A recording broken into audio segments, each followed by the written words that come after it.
What's happening, Expeditioners? It's Peter here, founder of Expedition Money. I want to read to you another chapter from my book here, Amazing Money Stories, True Tales of Greed, Generosity, Success, and Luck. The chapter we are on is chapter 10, and it is called Trouble is Brewing.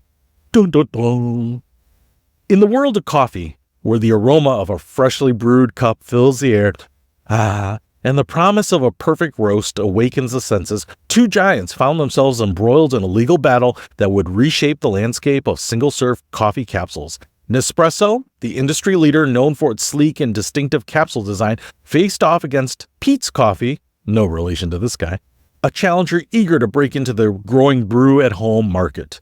Nespresso's capsule coffee maker had become a household staple, offering coffee lovers the convenience of a quick cup of gourmet coffee and the ability to create coffee shop quality espresso right in their own kitchens.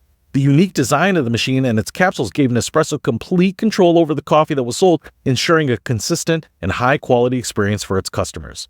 However, Peet's Coffee, an online seller of fine coffee, saw an opportunity to tap into this lucrative market. In a bold move, they created their own Nespresso-compatible coffee called Peet's Aluminum Dream capsules.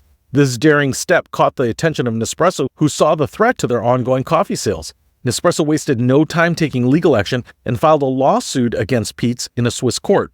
They alleged that Peet's had infringed upon their patented coffee capsule shape, claiming the Aluminum Dream capsules were too similar in design to their own iconic pods, which had become synonymous with quality and convenience. The stakes were high for both companies as they had invested heavily in marketing their unique coffee experiences. Experts were called in to analyze the minute details of the capsule shapes. Lawyers presented arguments that delved into the nuances of design and innovation. The case drew the attention of coffee enthusiasts, legal experts, and other coffee makers as it had the potential to set a precedent for future disputes in the rapidly growing single-serve coffee market. The legal battle became a complex dance of intellectual property law, with Nespresso arguing that the capsule design was a key element of their brand identity and the result of extensive research and development. Peet's countered, asserting that the design was merely functional and should not be protected under patent law, a claim that the courts appeared to be leaning toward. After months of legal wrangling, both parties retreated behind closed doors, engaging in secret negotiations. In August 2023, Nespresso and Peet's jointly requested a dismissal with prejudice, signaling that the case was over for good. The terms of the settlement remained a mystery, leaving coffee lovers and industry insiders to speculate about the outcome. The impact of this legal battle extended far beyond the courtroom. It pushed innovation in the industry, forcing Nespresso to adapt and evolve. In response to the lawsuit, and to better secure their intellectual property, Nespresso introduced the Vertuo line system, featuring capsules with a completely new shape that departed from the original design at the center of the lawsuit. This strategic move allowed Nespresso to protect its property and safeguard its future coffee sales. As coffee lovers continue to seek the perfect brew, the legacy of this legal battle will shape the industry's future, one capsule at a time.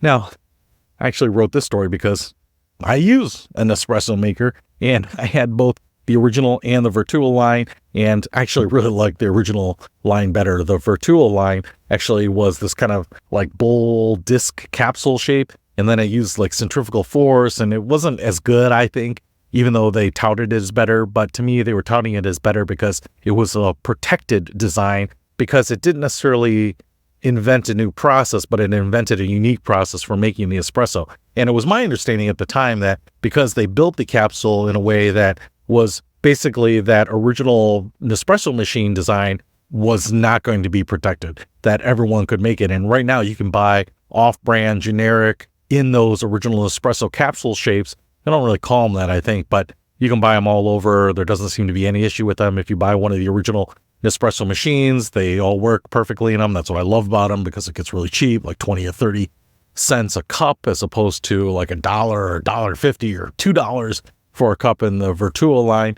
And so I thought that was interesting, because I kind of thought, hey, if you just build something, you can just kind of patent anything.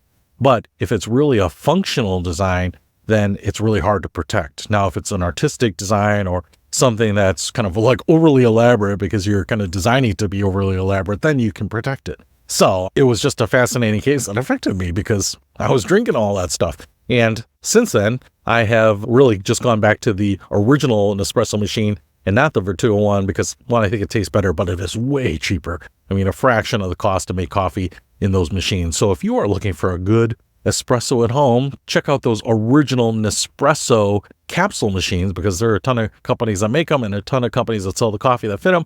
And they can be a great way to have a good cup of coffee at home for virtually next to nothing. So hopefully that helps. I'll see you later.